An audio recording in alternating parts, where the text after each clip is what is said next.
ندیم آخرکار اپنے انجام کو پہنچ ہی گیا۔ اب اگلی باری کس کی ہے جانتے ہیں اس ویڈیو میں۔ آپ نے ابھی تک میرے چینل کو سبسکرائب نہیں کیا تو کائنڈلی کر لیجئے۔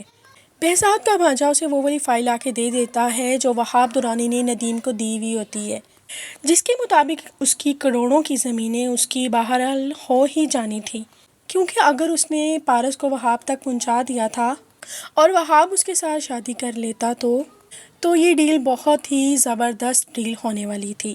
لیکن دیکھا جائے تو وہاب درانی کے ساتھ ساتھ ندیم کی قسمت بھی بہت ہی بری نکلی۔ دیکھا جائے تو دونوں ہی اپنے مقصد میں بالکل بھی کامیاب نہیں ہوئے۔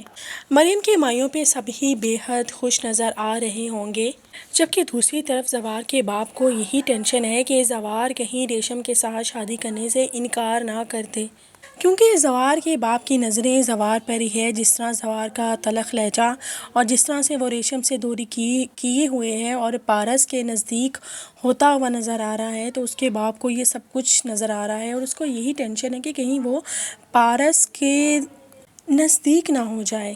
یہاں پر اس کا باپ اس کو اپنی عزت کا واسطہ دے گا کہ تمہیں میری عزت کا واسطہ میری عزت رکھ لینا، میری عزت خراب مت ہونے دینا زوار۔ یہاں پر زوار بھی اپنے باپ کو زبان دے دے گا کہ بابا آپ کو پریشان ہونے کی ضرورت نہیں ہے، میں آپ کی عزت پہ کبھی بھی آنچ نہیں آنے دوں گا۔ اس لیے وہ اپنے باپ کو ریلیکس کر دیتا ہے اور کہتا ہے کہ آپ تسلی رکھیں، آپ جیسا کہیں گے میں ویسا ہی کروں گا۔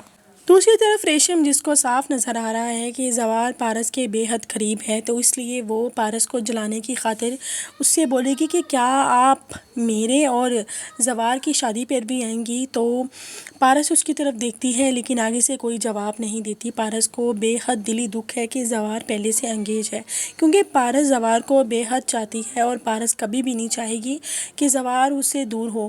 اس کی آنکھوں میں آنسو آ جاتے ہیں، وہ دوسری جگہ چلی جاتی ہے۔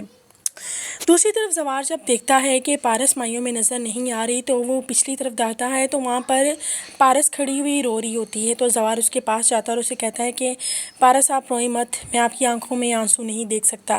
آگے سے پارس اسے کہتی ہے کہ تمہیں میری ٹینشن لینے کی ضرورت نہیں ہے، تم نے اتنی بڑی بات مجھ سے کیسے چھپا لی، تم پہلے سے انگیج تھے۔ تو آگے سے زوار اسے کہتا ہے آپ نے مجھے کبھی موقع ہی نہیں دیا، اگر آپ نے مجھے موقع دیا ہوا ہوتا تو شاید میں آپ کو اپنی ساری سچائی اور حقیقت کے بارے میں بتا دیتا۔ یہ تھی میری آج کی پریڈکشن جو میں نے آپ کے ساتھ شیئر کر دی۔ اب دیکھتے ہیں کہ آنے والی ایپیسوڈ میں کیا ہوگا۔